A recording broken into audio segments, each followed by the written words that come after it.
Setiap mukmin adalah orang-orang yang mempertahankan perintah-perintah Allah Subhanahu wa Ta'ala dalam setiap keadaan dan dimanapun ia berada.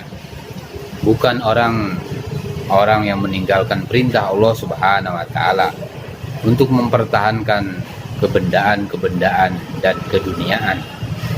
Mukmin itu adalah orang yang mengejar-ngejar perintah Allah Subhanahu wa Ta'ala untuk ditaati, bukan orang yang mengejar-ngejar dunia.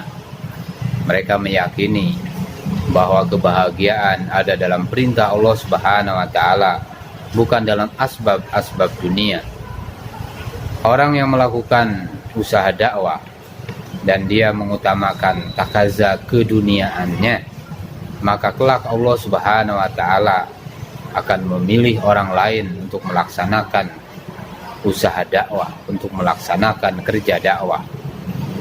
Apabila terjadi benturan antara kepentingan pribadi dengan waktu dakwah dan tetap dia istiqomah memilih amal dakwah, maka dia akan dapat meningkatkan pengorbanan.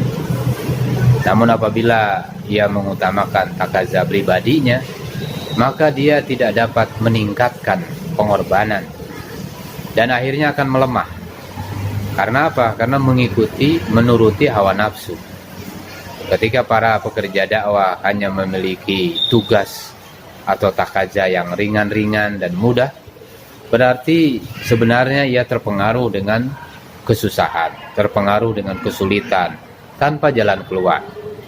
Keadaan seperti ini membuat dia akan meninggalkan usaha dakwah.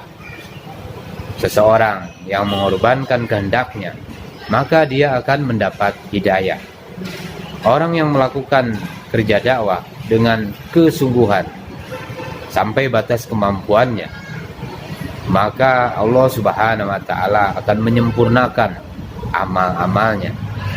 Jika para pekerja dakwah meningkatkan kerja dakwah, maka akan wujud berbagai kebaikan, berbagai keadilan di tengah-tengah umat.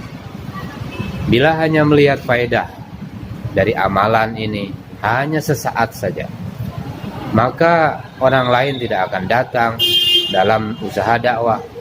Dia tidak tertarik dengan dakwah dan tidak akan bergabung di dalam usaha dakwah. Umat ini tidak melihat tangisan, tidak melihat tetesan air mata, tidak melihat sholat-sholat kita dan bentuk ibadah lainnya, tetapi mereka melihat kehidupan istima kalian. Bagaimana muamalahnya, bagaimana muasyarahnya, bagaimana cara hidupnya, pernikahannya, yang kalian selenggarakan dengan cara apa. Inilah yang dilihat oleh umat. Jika dalam bentuk-bentuk kehidupan tersebut ditunaikan sesuai syariat dengan sunnah Rasulullah SAW, maka umat akan mendapatkan hidayah.